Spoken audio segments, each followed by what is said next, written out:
Here it comes. Animations at Forogh. Go show. Could the drought be affecting how much money you you pay to put dinner on the table? New numbers show the dry weather may Will cost our be Mike economy Stephanie. millions. Security cameras going up in downtown Forogh. It's all part of a move by police to make that area safer.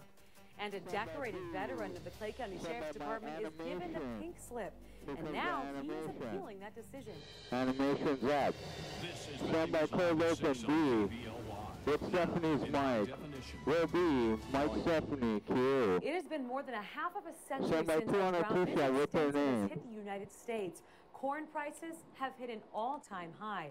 Tonight, the price of corn is up, and so is the cost of feeding livestock. The prices that you Here comes Go Show with me. Thanks for joining us. Well, here's the number that will get your attention. Drop it down, give me the squeeze ski share. There you go. Stand by one on a squeeze ski on Mike. Will cost our economy. We have this story covered from several angles tonight. First, the impact down on the farm, and here's Valley News Live's Neil Carlson. In the northern valley around Grand Forks, the vast majority of the wheat crop has already been harvested. Drop it down, Grand Forks. This will be a one squeeze. That were terrible to fantastic. Wheat yields around range from 20 bushels an acre to over 100 bushels an acre. Drop it down. And ag specialists say the majority of the corn crop in this area is in good shape. Squeeze will be one squeeze on Mike. Getting an overall rating good also. But again, a lot depends on additional rainfall. Rainfall that just didn't show up in many parts of the country this year, creating this one's for another 50 seconds. Direct out to crops in many areas across the nation. Crop insurance guarantees on corn are going to be Bob will be the next super. Here at RML Trading in Grand Forks, business has been strong. Today's crop report estimates much lower production of corn and soybeans this year. Commodity prices are jumping. Today we made all-time new highs in corn, $8.49. Soybeans had made all-time new highs earlier. It down, 25 seconds. 17 and a half bucks. And while that's good news for farmers in our area who were lucky enough to get timely rains, the overall lower production numbers nationwide will continue to bite your pocketbook at the grocery store. So yes, there is room for the market to go higher, and it will lead to higher food prices. This is a direct out here, Neil Carlson. Stand by one. Valley News Live. 2-1. It's a long way from the farm to the table, so just what will the impact be on your pocketbook? Well, for the short term, most experts say very little. As one economist told us today, the closer a product depends on corn or soybeans, the greater the price hike. Now that means milk and eggs, which come from cows and chickens fed corn, will see the biggest increase. Processed foods like corn flakes, less so. On the average, a 4 to 5% hike. But to a family struggling to survive, a 5% hike can hurt. And then there's the ethanol issue. By some estimates, 40% of the corn in this country goes to make ethanol. The government mandates that fuel companies mix ethanol with their gasoline. Tonight, critics in our area and around the world are arguing it's time to end the mandate so more corn can be directed toward food production. Ethanol producers will fight hard against that.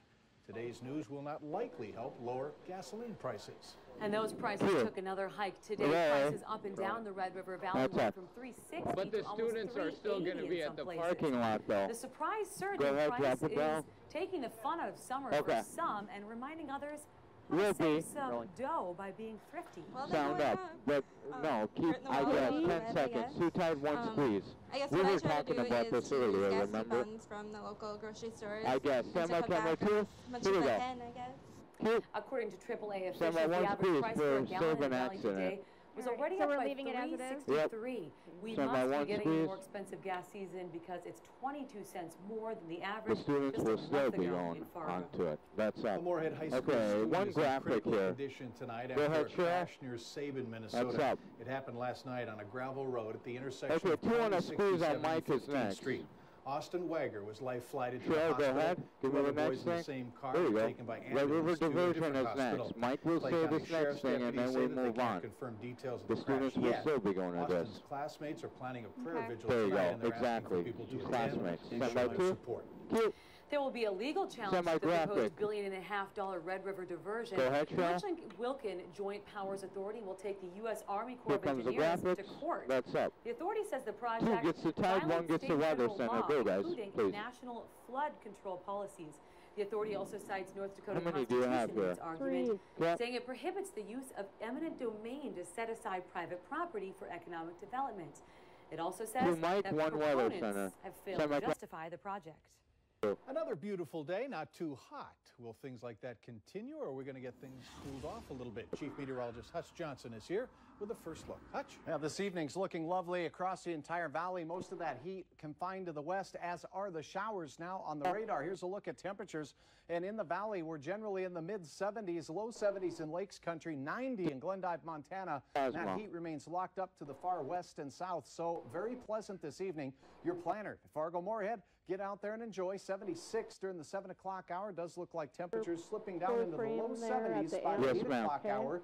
A very pleasant evening. We do deputy, then we go full. At 9 o'clock tonight. Now, we do have a chance for some weekend showers, at least for some of us. I'll have hour details. We can move on, Cheryl. There are some of us looking forward to it. Hold on. Doesn't hurt. All right, thanks, Hutch. Q1. A decorated veteran of the Clay County Sheriff's Department has been fired. Go ahead, Deputy Ryan Carey was let go July 25th.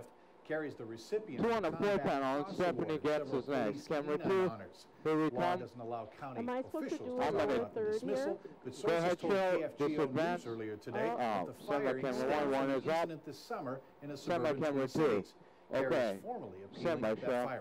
Go ahead, Fargo Cheryl. police officers say there have been more crime areas happening down the downtown area, and most recently, an early morning attack yesterday when a man was jumped and beat up. And now police, they're combating this recent spike in crime with surveillance videos. Valley News Team's Amy Unruh. Will be. Sound on B. I love to go out and have a good time, and that's what life is Okay, all give me about. downtown. Yep. But you don't want to go out and have a good time, you're going to get killed when you come out of the bar. Downtown is in. Joseph Oliveri has businesses, lives downtown, Downtown and knows is out. firsthand the Next thing is increase in crime Joseph. the area has seen. What I've 2 on had the 4 was panel. 2 punctured tires, punched Joseph is inside in. into my car, and the front of my Joseph is door out. was smashed in. He's not the only Lieutenant one Joe with is issues. next. The Fargo Police Department says there's been an increase in vandalisms and property crime in the downtown area, especially near Broadway and NP Avenue. And now police are trying to stop it with surveillance cameras. That deterrent factor, when you have cameras there and people know it, they're probably not going to do things they shouldn't be doing. But the solution is only temporary. Police say when the problem is fixed, they'll be taking the cameras from the Broadway and NP areas and moving them somewhere else. There's no plans on putting them in the entire downtown. We have no interest in doing that unless we really get some support. And as far as personal security, Lieutenant Vettel says not to worry. Our area is still one of the safest in the country. And having moving security cameras around the city should keep criminals on their toes because there will always be the possibility that someone's watching. The cameras in the downtown area are going to help because it's going to clean up camera the 2. riffraff. Police officers could not give an exact date that the cameras would be in, but they say it will be very soon. Music. Really? Valley News Live at 6. They're Go, brave Cheryl. and talented. The North Dakota Camera National Guard's Army Band Zoom performs to in downtown Cheryl. Fargo. And as we rock into the weekend, Friday looks quiet, but a chance for some showers and storms Saturday and into Sunday. Details are straight ahead. 1, go. Which she was. Nice job, guys. Nice block. Cut. Banner. Okay, what she's.